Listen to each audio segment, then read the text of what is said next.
31.276 lembar surat suara masing-masing untuk pemilu DPR maupun pemilu presiden akan diberikan kode atau tanda khusus. Demikian juga terhadap 143.849 lembar surat suara yang belum dikirimkan juga akan diberikan tanda atau kode khusus untuk membedakan dengan surat suara yang sudah terlanjur dikirimkan lebih awal, sehingga nanti untuk membedakan mana yang dianggap rusak dan mana yang dianggap tidak rusak, mana yang diikutkan dalam penghitungan suara dan mana yang tidak diikutkan dalam penghitungan suara. Pada intinya surat suara sudah dikirimkan dan tidak pakai tanda atau kode khusus dianggap rusak dan tidak diperhitungkan dalam penghitungan perolehan suara. Nah, untuk yang dihitung sebagai surat suara yang tidak rusak atau surat suara yang normal dan nanti akan diperhitungkan hasilnya sebagai perolehan hasil suara adalah surat suara yang diberikan kode atau tanda khusus, yaitu sebanyak 230.307 lembar. Jadi seluruh keterangan KPU atau penyelenggara pemilu nggak akan percaya. Orang tetap anggap bahwa ini adalah percobaan untuk melihat kemungkinan-kemungkinan di daerah lain, di tempat lain, di luar negeri misalnya dengan modus yang sama.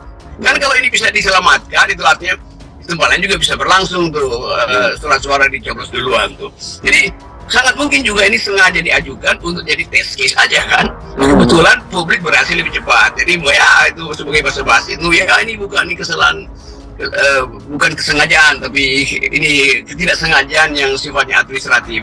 Jadi hal-hal begituan yang bikin publik merasa iya yang disebut administratif itu adalah percobaan yang gagal sebetulnya. Nah, untung aja ada aja orang yang merasa ini ada yang nggak benar nih.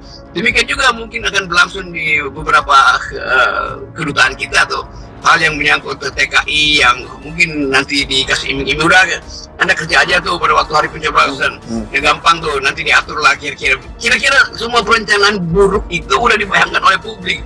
Karena itu netizen udah siap-siap untuk mencari ini kasus apa yang bisa ditiktokan atau diviralkan.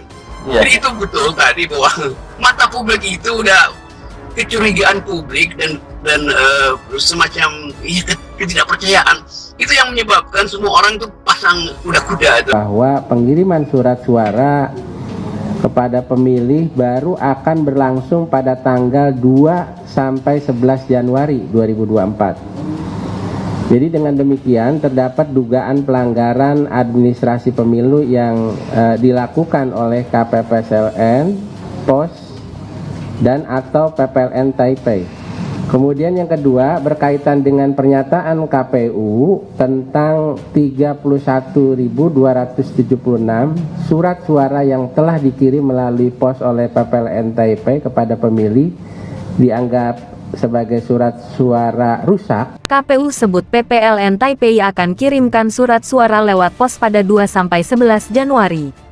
Anggota Komisi Pemilihan Umum KPU, Ri Idam Holik mengatakan panitia pemilihan luar negeri PPLN Taipei, Taiwan, akan mengirimkan surat suara kepada pemilih dengan metode pos mulai Selasa tanggal 2 Januari hingga Kamis tanggal 11 Januari tahun 2024 atau 30 hari sebelum hari dan tanggal pemungutan suara, yakni tanggal 14 Februari tahun 2024. Insya Allah, PPLN Taipei akan mendistribusikan atau mengirim surat suara pos pada tanggal 2 hingga tanggal 11 Januari tahun 2024 sesuai dengan apa yang KPU atur di lampiran 1 Peraturan KPU PKPU nomor 25 tahun 2023, kata Idam di Jakarta, Senin tanggal 1 Januari tahun 2024. Menurut dia, pengiriman surat suara itu telah sesuai dengan lampiran PKPU nomor 25 tahun 2023 tentang pemungutan dan penghitungan suara dalam pemilihan umum.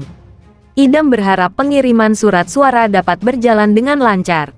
Insya Allah, nanti pengiriman surat suara pos akan berjalan dengan lancar, ujarnya.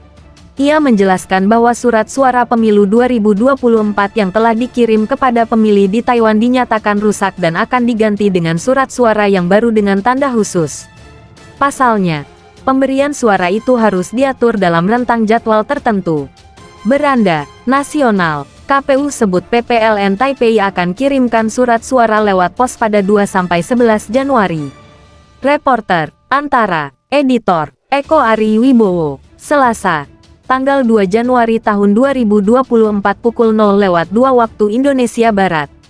Ketua KPU Hashim Asyari kanan, dan anggota KPU Idam Holik kiri, berbincang saat mengumumkan penetapan pasangan Capres dan Cawapres di kantor KPU.